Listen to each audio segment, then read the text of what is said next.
அஸ்ஸலாமு அலைக்கும். இறை தூதர் சாலிஹ் அலைஹிஸ்ஸலாம் அவங்களோட வரலாற்று தொடர்ல இது எபிசோட் 4.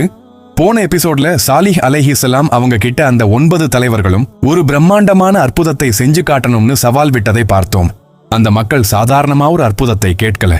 அவங்க ஊர்ல இருந்த ஒரு பெரிய பாறையை சுட்டிக்காட்டி அந்த பாறையிலிருந்து கர்ப்பமாக இருக்கிற ஒரு பிரம்மாண்டமான ஒட்டகம் உயிரோட வெளியே வரணும் அப்படின்னு யாரும் எதிர்பார்க்காத ஒரு ஆச்சரியமான நிபந்தனையை விதிச்சாங்க. இதை கேட்டதும் சாலிஹ் அலைஹிஸ்ஸலாம் அவர்கள் அந்த மக்கள் கிட்ட ஒரு உறுதியான வாக்குறுதியை வாங்கினாங்க. நீங்கள் கேட்கும் இந்த அற்புதம் உங்கள் முன் நிகழ்ந்தால் நீங்கள் என் மீது ஈமான் கொண்டு நான் கொண்டு வந்த செய்தியை நம்புவீர்களா என்று கேட்டார்கள்.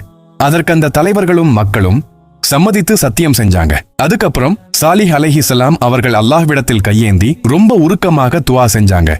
அடுத்த நிமிஷம் அந்த மக்கள் கண் முன்னாடியே ஒரு மாபெரும் அற்புதம் நடந்துச்சு. அந்த பிரம்மாண்டமான பாறை இரண்டாக பிளந்தது. உள்ளே இருந்து அந்த மக்கள் கேட்டபடியே ஒரு பெரிய கர்ப்பிணி ஒட்டகம் உயிருடன் வெளியே வந்தது.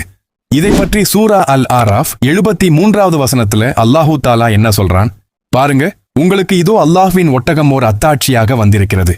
எனவே அல்லாஹ்வின் பூமியில் மேய்ந்து விட்டு போக அதை விட்டு விடுங்கள். அதற்கு எந்த ஒரு தீங்கும் செய்யாதீர்கள். அவ்வாறு செய்தால் துன்புறுத்தும் வேதனை உங்களை பிடித்துக் கொள்ளும். தங்கள் கண்முன்னாடியே நடந்த இந்த அற்புதத்தை பார்த்து பல ஏழை மக்கள் உண்மையை நம்புனாங்க. ஆனா அந்த கர்வம் பிடிச்ச தலைவர்கள் என்ன பண்ணாங்க? இந்த ஒட்டக அற்புதத்தை அவங்க நிஜமாவே ஏத்துக்கிட்டாங்களா? இன்ஷா அல்லாஹ் அதை அடுத்த எபிசோட்ல பார்க்கலாம். மறக்காம நம்ம சேனலை சப்ஸ்கிரைப் பண்ணிக்கோங்க. அஸ்ஸலாமு அலைக்கும்.